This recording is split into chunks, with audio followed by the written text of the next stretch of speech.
This is Catholic Daily Reflection for Tuesday of the 5th week of Easter. Today's reflection is entitled The Peace of Christ.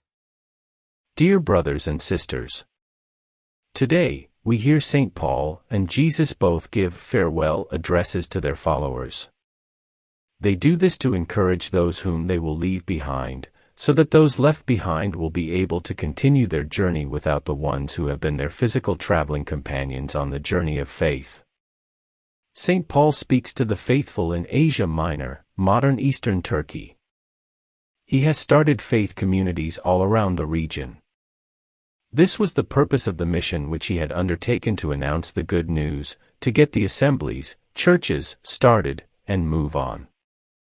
He is concluding his first missionary expedition and heading back to the Church of Antioch who had sent him on the journey.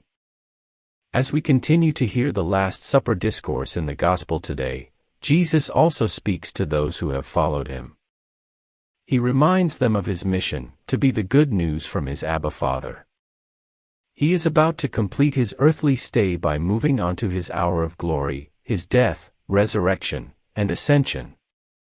He wants to encourage his disciples not to become anxious or worried, but to receive his gift of shalom, peace. The shalom that Jesus gives is not the peace of which the world thinks, a time free from war and/or discord.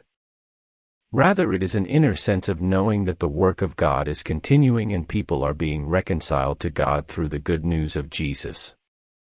It is one of the most amazing and wonderful and sweetest things in the Bible to realize that just hours before Jesus was crucified, he was concerned for the peace and the joy and the faith of his followers.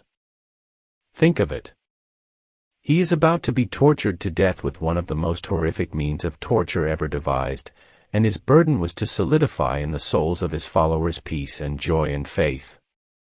What would we be doing if we knew that we would not only be killed tomorrow, but tortured for who knows how long? My guess is we would be desperate to find our own peace, and our own joy and our own faith. We would probably not be pouring out our concern for the peace and joy and faith of our friends and family unless Jesus had filled us with his peace and joy and faith, so we were free to think of others.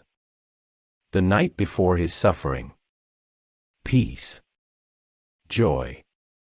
Faith. This was his burden for his followers the night before his suffering. Amazing. Look at verse 27.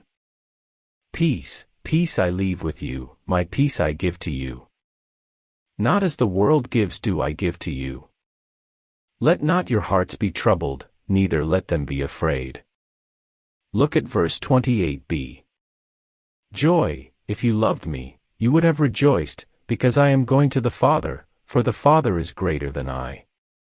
Look at verse 29. Faith, and now I have told you before it takes place, so that when it does take place you may believe, have faith. This is what he is aiming at just before he suffers. I want you to have peace. I want you to be deeply joyful. I want you to believe in what I say and what I do, to have unshakable faith. I want you to have the kind of peace that I give, not the world. The kind of joy that I give, not the world. The kind of faith I give, not the world. That is the practical outcome of these verses, indeed the outcome of this night. This suffering. This gospel. There are also countless other ways in which people find themselves seeking satisfaction and fulfillment in life. Money, promiscuity, cheating, selfishness, anger, deception, and the like are all actions that are done with the intent of some satisfaction. Our daily goal must be to unmask those deceptive actions so that we can see them for what they are and for the fruit that they produce.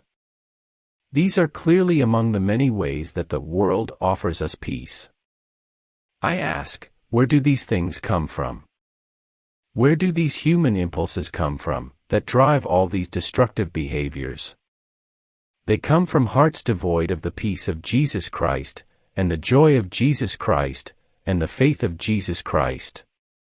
But where that peace and that joy and that faith hold sway, those behaviors are overcome. Reflect, today, upon whether you truly have peace in your heart. Do you recognize the still, strong and sustaining presence of God within your soul? Do your daily choices produce greater integrity of heart and clarity of mind? Do you find that you have joy and calm, even in the midst of life's greatest challenges? Seek out this peace, for if you do, you will be seeking out the good God who produces this glorious gift within your heart. Amen.